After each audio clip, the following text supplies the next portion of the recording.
If you are down more than 30% for the year, you need to watch this video. This video will help you survive these tough times as people are crying, they're moaning, they're groaning, they're looking at their portfolio, seeing it down 60%. Some of them are holding it down even more. But if you truly bought good companies, you don't need to worry because Mohnish Pabrai talks about this. In Mohnish Pabrai's new talk with UNC, he talks about how you survive these times when your stocks are crashing because he survived 2008, 2009. He was down more than 60%. How did he survive that huge drop? We're going to get into it in this video. We're going to listen to the section of the talk where he talks about this.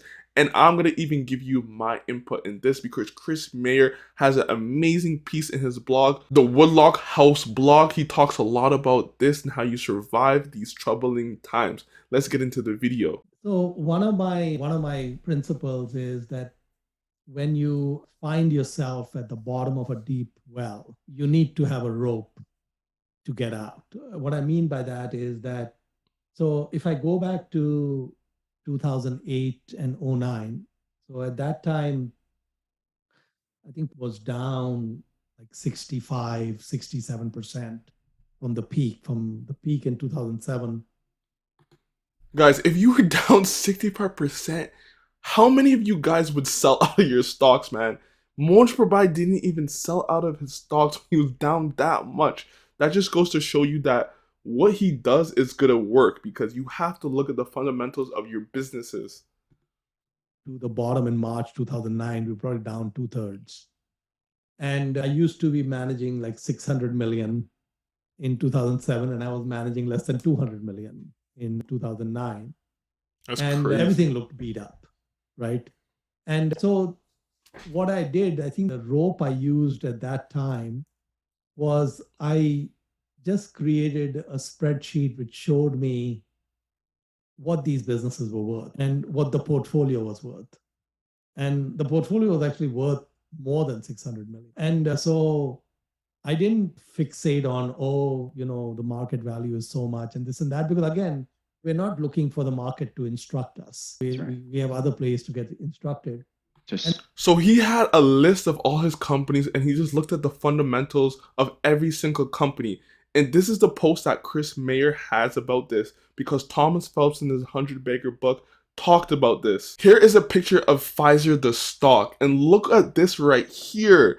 From 1951 all the way to 1970, if you just looked at this as a Pfizer shareholder, you would have held the stock for 20 plus years easily.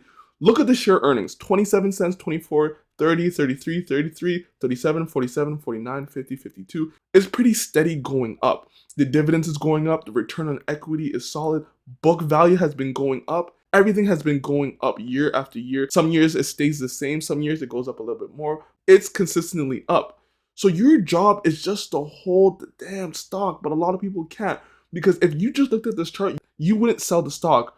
But if you looked at the stock price of Pfizer during some of these times, there'd be 5 years where the stock doesn't go anywhere or it declines and it doesn't beat the market. So you probably would have sold out in those 5 years. But you would have made a huge mistake because in this time, Pfizer went up 25x without the dividends. That just goes to show you that you have to take out your stock holdings, look at the fundamentals, look at the progress of the company year after year after year.